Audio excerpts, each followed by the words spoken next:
right, brief stopover. Big plans for Cuba. Anyway, let's bring in distinguished historian Walter Russell Mead, Wall Street Journal columnist. He's got a column about it today, The Perils of Cuban Collapse. So, Walter, you're not as keen about it as President Trump is. Trump's got plans. New Treasury secretaries, new central bankers. Who knows what can happen? A lot could happen. A lot could happen. But it's going to be complicated. Cuba is... Venezuela is tough economically. Venezuela's got oil. How does Cuba get out of the pit that it's in? And I'm not saying it's impossible, but I'm saying it's going to take a lot of work on the part of the U.S. government to find a path that will bring Cuba to the kind of prosperity and stability that it needs and we need for it. You mentioned the Cuban diaspora. You have all the wealthy Cubans in Miami, for example. It's not the only place. I think you also mentioned Madrid, Spain. But wouldn't that, I mean, they are successful business people. They hate Fidel Castro and the revolution. Wouldn't they be there to provide, financial cushion, even business expertise, if the opportunity arose? Yeah, if the Cuban government is willing to make the deep changes that would make it possible for Cuban Americans to invest in the island and feel some confidence, that would be a major engine for growth. But again, there are a lot of problems, some in U.S. law, where, for example, Cuban property that was confiscated under Castro has to be returned to the original owners, which is going to... That's a complicated thing because it's not clear who owns what in Cuba and how can you invest in property when there's no clear title. And, it can be a big bureaucratic hassle to try to sort this thing out.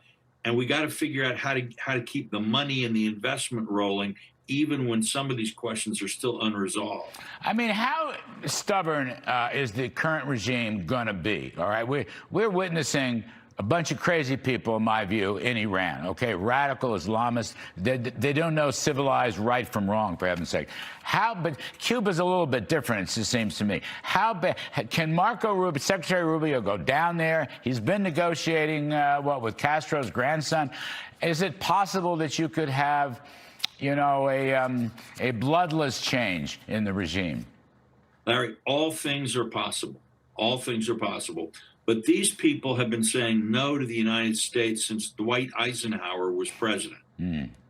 And, Jack Kennedy tried it resulted in the Bay of Pigs. We've repeatedly tried to bring change the relationship with Cuba.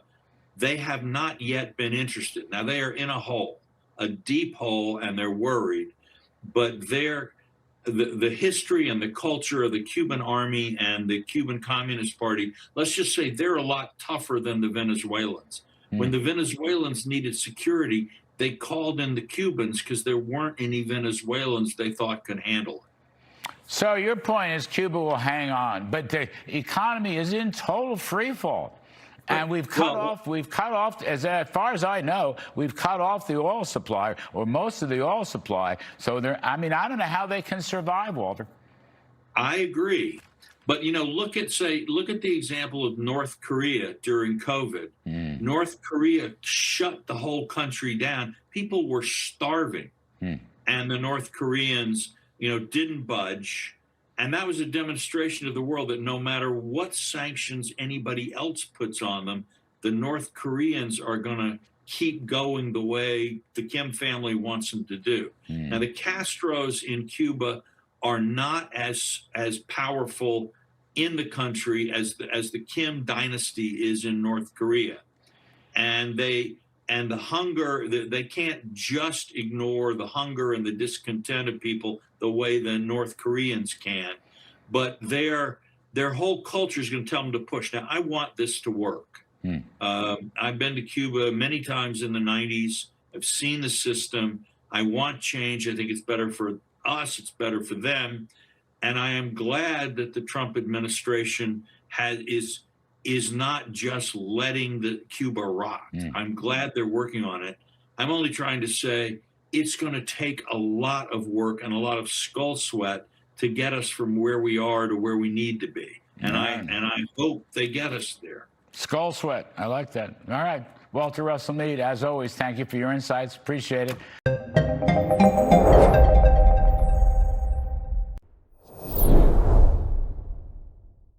At the center of the commemoration of Environment Month here in St. Kitts and Nevis is the conviction that environmental integrity is crucial for sustainable development.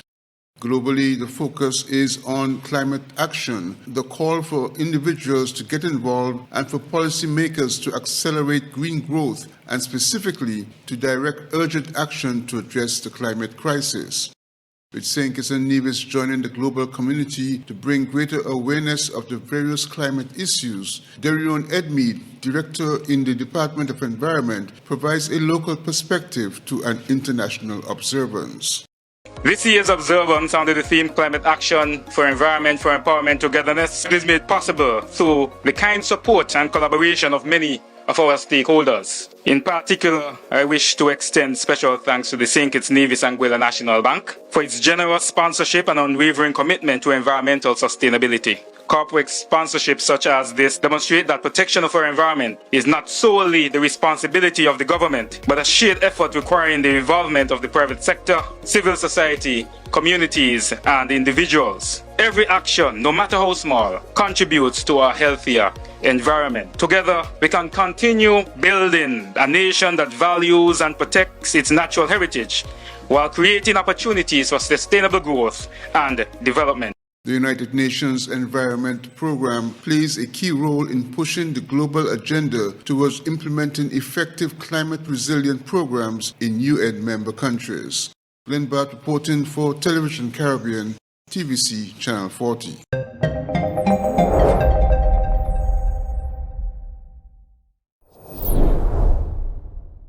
We are not moving. That declaration this evening from residents of Parottee in St. Elizabeth over an announcement from the Prime Minister, Dr. Andrew Holness, that they will be relocated. Now, the coastal community was devastated by Hurricane Melissa, and residents have been struggling to rebuild. Krista Campbell has details. Devastated seaside community in St. Elizabeth and a government's plan to relocate those unable to rebuild. But not even heavy rains could stop the people of Parottee from sending this message on Tuesday. The Prime Minister have been right to say what he must say, but he have no right because I have to come ask you what we want. No, we live here. What we have about? I come here, I left for business they run. They are part-time business community. And if a tourist come here, them have to have one room for me because I don't know where I go. I am not leaving, and the whole community is standing up. They are not leaving. A boat tossed by the sea onto what's left of a backyard pool gives only a glimpse of the extensive damage Hurricane Melissa left behind here in Parottee. Prime Minister Dr. Andrew Holness has not said exactly where the residents will be relocated to, but the name of one community has already come up. But we don't got my word. Me can't play I am. Me is a fisherman. Me is a tour driver. Me can't play I am. Me have time, yes, so. But if me broke right now, Chuka area for me not gonna flicking ball right now. For me have people should come, Chuka area never turn them back. There is no plot of land which have been used for farming within this area, right? Most of the residents they benefit from the sea. I'm ready to area of this and there's no tonal meeting. And you just hear that you have to relocate it. Blocks, steel, sand, and other construction materials are evidence that the rebuilding process is far advanced here in Parottee. And two-story buildings like the one behind me are even clearer evidence that the people intend to rebuild in the only community they say they've known, which is why their response is clear. Well, I'm like my third generation fisherman in my family. So if Andrew relocate me, I don't have nowhere to put my equipment on my boat, so I cannot leave. After Hurricane Melissa, I myself have spent over $5 million to renovate my house. And to hear that I have to relocate, that's not nice. And I'm not going to live in any container house. Reporting from Parottee in St. Elizabeth, I'm Krista Campbell for TVJ News.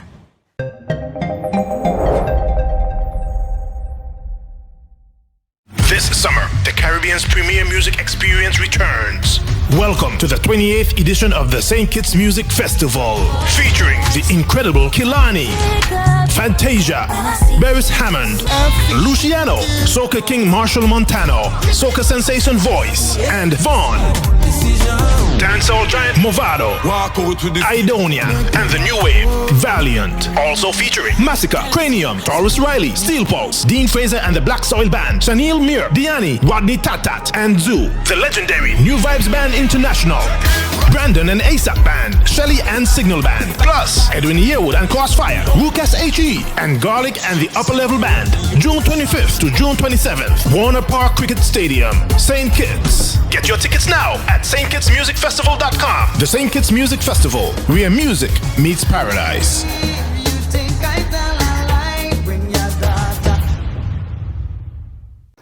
A new day begins. The sun rises over St. Martin, bringing new energy, new possibilities. This island was built on resilience, progress, and the strength of its people. Our connection is what moves us forward. It links our communities, our businesses, our families.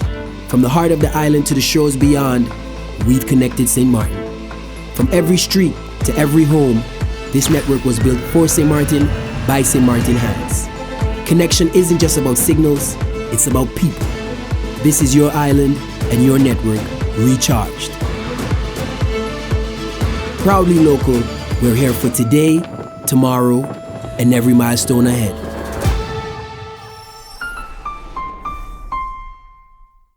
At The Cable, we believe in giving back because when our community thrives, we all do. That's why, as a company, we make it our mission to touch the lives of everyone in St. Kitts. We spearheaded the renovation of JNF Hospital lobby to ensure better care for all. The Cable sponsors free Wi-Fi in every community center across St. Kitts, so no one is left behind in an increasingly connected world. We stand with communities through every moment, big or small, in culture, education, youth development, and more. Y a ti también, comunidad latina. Cuenta con nosotros. Estamos con ustedes. And when it comes to customer service, we set the standard. We're just a call, click, or visit away because you matter to us. Join the company that truly cares. The Cable, more than service. We're family. Somos familia. And we're proud to always give more where it matters. Lace your sneakers, grab a friend, and get ready for Praise Fest 2026, the Federation's premier gospel concert, in collaboration with St. Kitts Music Festival. Join us on the Antioch Baptist Church grounds as we praise with Tehillah Gospel Band, Unique Touch Christian Center Praise, Brent Hoyt, Positive, and Chevel Franklin. Earthen Vessels will start it off with praise and worship. This all goes down June 21st, 2026, starting at 5:30 p.m. on the Antioch Baptist Church grounds. Secure your tickets at Sister Beverly on 4th Street, Westside Service Center.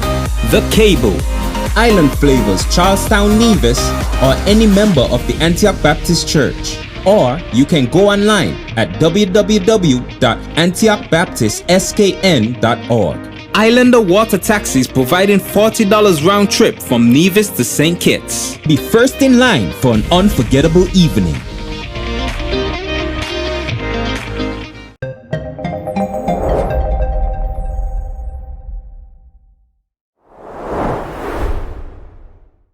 The government has been absorbing rising fuel prices for several months as global energy markets continue to tighten. Fuel imports have become significantly more expensive in recent months, driven largely by ongoing tensions and conflict in the Middle East, which continue to disrupt global oil supply and pricing.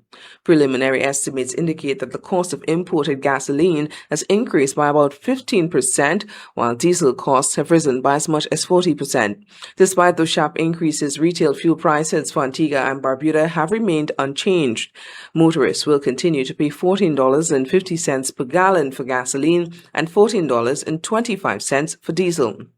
Officials say this price stability has been made possible through a reduction in revenue collected from special consumption taxes on fuel imports, effectively cushioning consumers from the full impact of global price spikes. Since the June 2025 conflict involving Iran, Israel, and the United States, global oil prices have surged by an estimated $25 to $30 per barrel, representing an increase of roughly 35 to 40%. Director General of Communications in the Office of the Prime Minister Maurice Merchant says the impact of those higher oil prices is already being felt locally. He notes that in January, APOA's daily fuel cost from the West Indies Oil Company was about $460,000. Today, that figure has climbed to $886,000. Alicia George for ABS News.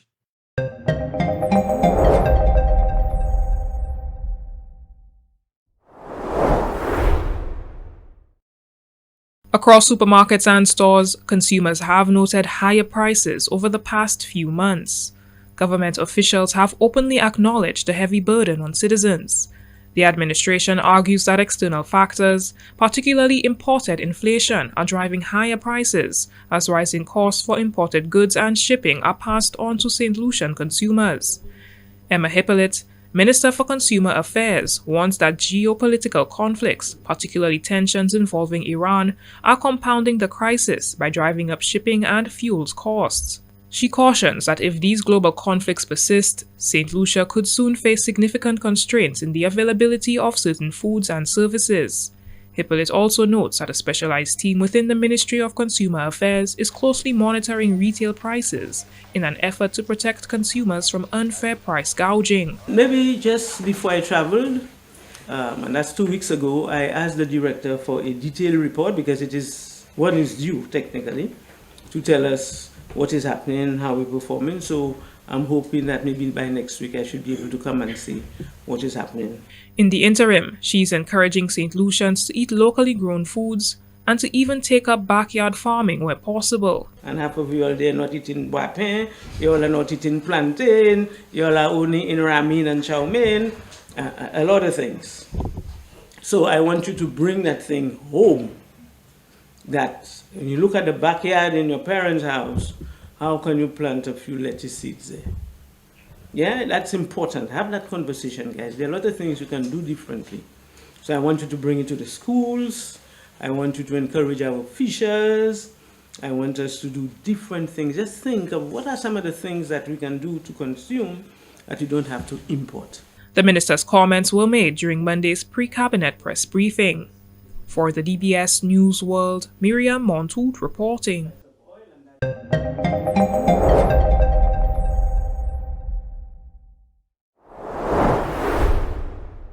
The Caribbean is feeling the squeeze of some of the highest electricity rates on the planet, costs that are threatening businesses, families, and the region's competitiveness.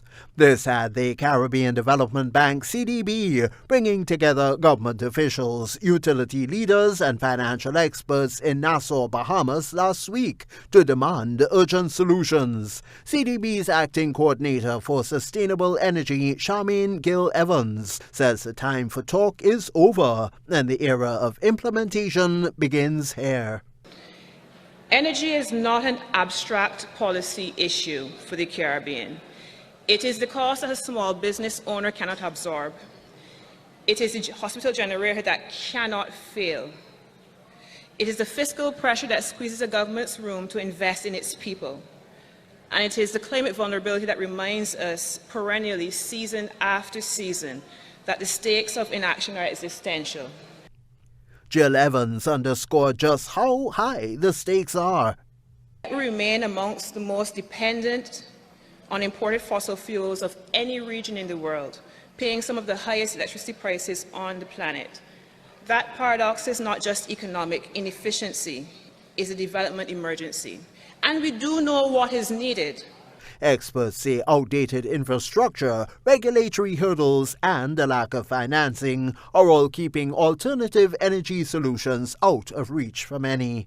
But according to Eastern Caribbean Central Bank, or ECCB's Governor Timothy Antwine, the region's biggest challenge is not really a lack of money, but rather a shortage of large investment-ready projects. With our Caribbean energy transition is not a shortage of capital. It is a shortage of investment-ready platforms to convert available capital to bankable projects at scale. Antwine is calling for countries to pool smaller projects into larger regional portfolios, thereby making them more attractive to private investors and unlocking much-needed economies of scale. He highlighted the new Regional Renewable Energy Infrastructure Investment Facility as a model for success, aggregating projects and using blended finance and guarantees to reduce risk and lower costs. We have to bring private capital to the table. And in a region where we have abundance of all these renewables, excess liquidity in the financial system, for God's sake, we have now to design an investment architecture that allows us to leverage not just the MDBs like CDB and World Bank and GCF and others, but also our commercial banks. The call for urgent collaborative action was echoed by other panelists, including Bahamas Power and Light CEO Tony Pratt, who stressed the need for policy reform and public-private partnerships, while Kristen Lang of the Green Climate Fund urged multilateral banks to act together as system integrators, supporting Caribbean countries to build large-scale bankable clean energy projects. Tony Julian, GBN News.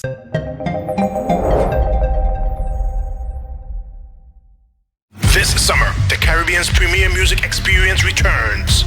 Welcome to the 28th edition of the St. Kitts Music Festival, featuring the incredible Kilani, Fantasia, Beres Hammond, Luciano, Soca King Marshall Montano, Soca Sensation Voice, and Vaughn. Dancehall giant Movado, Idonia, and the new wave, Valiant. Also featuring Massacre, Cranium, Taurus Riley, Steel Pulse, Dean Fraser and the Black Soil Band, Shanil Mir, Diani, Rodney Tatat, and Zoo. The legendary New Vibes Band International, Brandon and ASAP Band, Shelly and Signal Band, plus Edwin Yearwood and Crossfire, Rukas HE, and Garlic and the Upper Level Band. June 25th to June 27th, Warner Park Cricket Stadium, St. Kitts. Get your tickets now at stkittsmusicfestival.com. The St. Kitts Music Festival, where music meets paradise.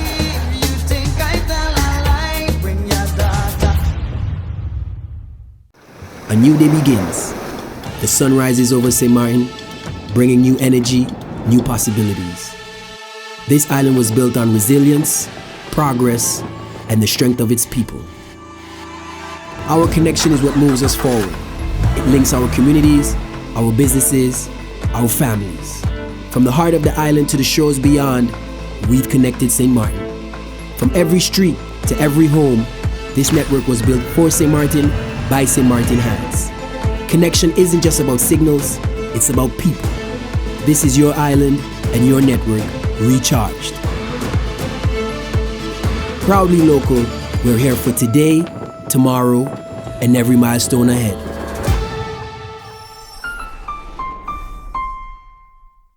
At The Cable, we believe in giving back because when our community thrives, we all do. That's why, as a company, we make it our mission to touch the lives of everyone in St. Kitts. We spearheaded the renovation of JNF Hospital lobby to ensure better care for all. The Cable sponsors free Wi-Fi in every community center across St. Kitts, so no one is left behind in an increasingly connected world. We stand with communities through every moment, big or small, in culture, education, youth development, and more. Y a ti también, comunidad latina. Cuenta con nosotros. Estamos con ustedes. And when it comes to customer service, we set the standard. We're just a call, click, or visit away because you matter to us. Join the company that truly cares. The Cable, more than service. We're family. Somos familia. And we're proud to always give more where it matters. Lace your sneakers, grab a friend, and get ready for Praise Fest 2026, the Federation's premier gospel concert, in collaboration with St. Kitts Music Festival. Join us on the Antioch Baptist Church grounds as we praise with Tehillah Gospel Band, Unique Touch Christian Center Praise, Brent Hoyt, Positive, and Chevel Franklin.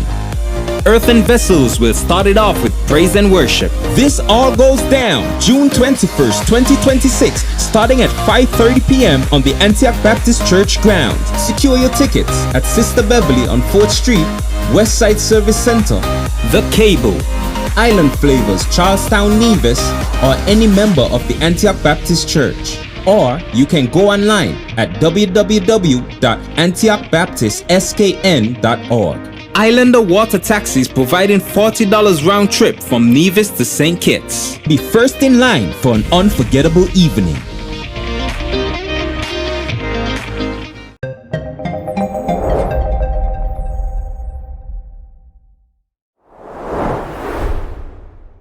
The Commonwealth Heads of Government Meeting 2026 mural at the Antigua Recreation Grounds continues to attract high-level attention as diplomats and stakeholders add their personal touches to the artwork ahead of the CHOGM meeting in November. Governor General Sir Rodney Williams and Lady Williams, High Commissioner Karen May Hill, National Hero and CHOGM Special Envoy Sir Vivian Richards, British Resident Commissioner John Hamilton, and Indian Honorary Consul Vijay Tiwani were among the participants. I can only say that I'm rather privileged to be in this particular position. When Ambassador May Hill called and told exactly what this stuff was going to be about in terms of what we would be representing, I just felt it was something great for the nation, and it is something that we as a nation should look forward to and make sure also that we are on our best behavior. High Commissioner Hill says the event brought together members of the diplomatic community with a shared commitment to Antigua and Barbuda's successful hosting of CHOGM 2026. Well, today we have assembled a lot of folks from the diplomatic community to be a part of the CHOGM mural, and all of these diplomats have one thing in common. We're Commonwealth diplomats, so we have India, we have the UK. Of course, we have Sir Viv, which is our CHOGM envoy, who is perhaps the greatest diplomat in terms of what he has done and brought to Antigua and Barbuda. And this is our way of showing that we have bought into the vision of the government, the vision of Antigua and Barbuda to be hosting this incredibly huge, significant conference. Hill says the conference presents an important opportunity for small states to have a stronger voice on global issues while showcasing Antigua and Barbuda on the international stage. Because of what the Commonwealth represents, it's about 2.7 billion people, 56 countries, 1/3 of the world's population. And at a time that we're seeing increasing global warming, it's so hot today, we're seeing lower rainfalls, we're seeing a loss of interest in the climate agenda, we're seeing people arguing about borders and so on. The Commonwealth has a chance to be the voice of small states in a time like this. The painting may be finished, but organizers say the message behind this mural is only just the beginning. For ABS News, I'm Shanakisha Francis.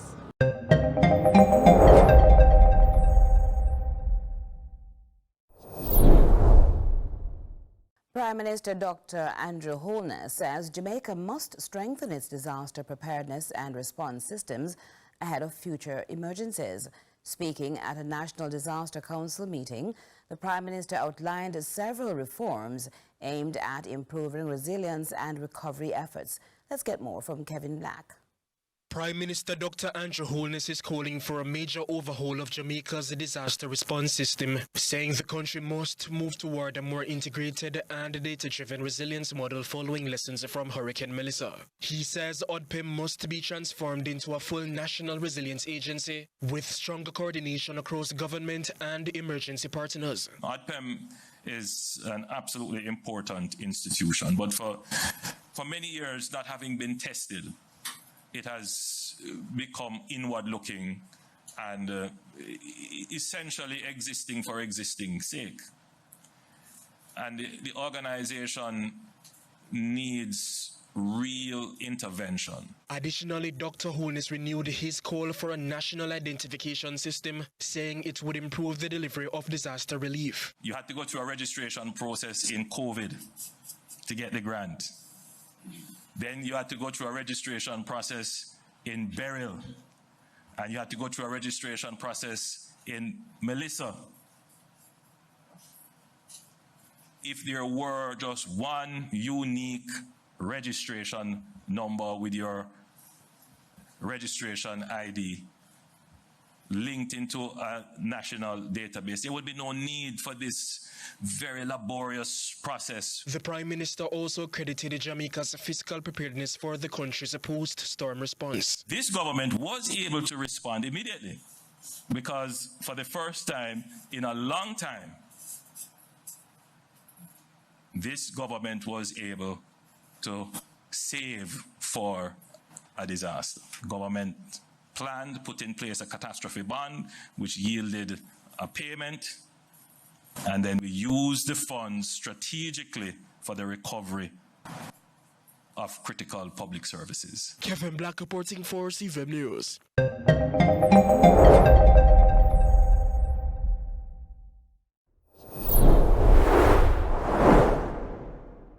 Moment of joy is happening in South Florida. One this small Caribbean island has waited 52 years for. Haiti will play at the 2026 FIFA World Cup. Haiti's men's national team is giving its people something they haven't had in 5 decades. Get in! Yo! Hope and inspiration. Yes! Go! Go! All for a younger generation now dreaming of following in those players' footsteps. One day, you will see me on TV playing soccer for Haiti. I want to get a college scholarship for soccer. Yeah. These Haitian teenagers have really big dreams. Messi or Ronaldo? Messi. They may never agree on soccer's greatest player, but they do agree on one thing. Yes. They hope to wear the blue and red of Haiti on a pitch someday. Nali. Little Haiti FC is a lifeline for hundreds of kids, most of them Haitian immigrants. Are there kids here on this field today that are on TPS? You have every single category of immigrant on this field right now, A to Z. Yes, Debbie. When they get here, they don't have relatives a lot of time. They don't have a place to live a lot of times, and they have a problem even getting into school. But here, for a few hours each week, those challenges take a back seat. The Free Football Club has become more than a place to play. And that's a pathway out of poverty. For years, that pathway has been built on possibility. This year, it's built on something they get to see for themselves: Haiti's return to the World Cup. Yes, Haiti will play. Where people see Haiti, they don't see the only bad stuff. They can see what we can do with the soccer ball, what we can bring to, as a team to make it so people can talk about Haiti in a better way. For a country often defined by crisis, this team is changing the conversation. I was proud of my country. When you look at them, what do you see? Like my future self. When the Grenadiers starting 11 hear that whistle, these teenage boys will be watching.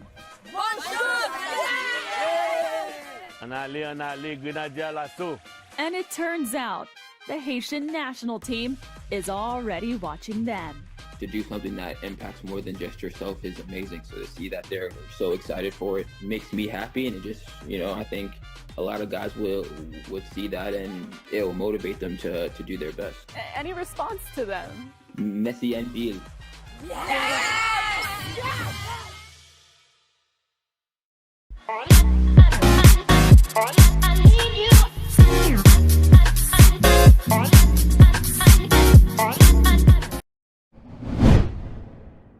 Some of you old enough to remember the 1986 World Cup as one of the best. Notably, Diego Maradona's breakout performance, as well as the popularization of the Mexican wave. 40 years down the road, Mexicans came out in their thousands in the streets on Saturday to mark the occasion in an attempt to break the Guinness World Record for the largest ever human wave just days before they had to co-host the FIFA World Cup. No confirmation yet on the record, which was set at a NASCAR race in Tennessee in August 2008. That is, a 157,000 plus fans. And FIFA has reversed their decision, allowing fans at the World Cup matches to bring one factory-sealed disposable water bottle into the stadiums. The decision comes just days after their ban on plastic water bottles due to safety concerns, with bottles being used as missiles. The initial ban has raised concerns among supporters and even the New Zealand Prime Minister about staying hydrated during the matches. Good move. Wayne Cunningham, TTT Sport.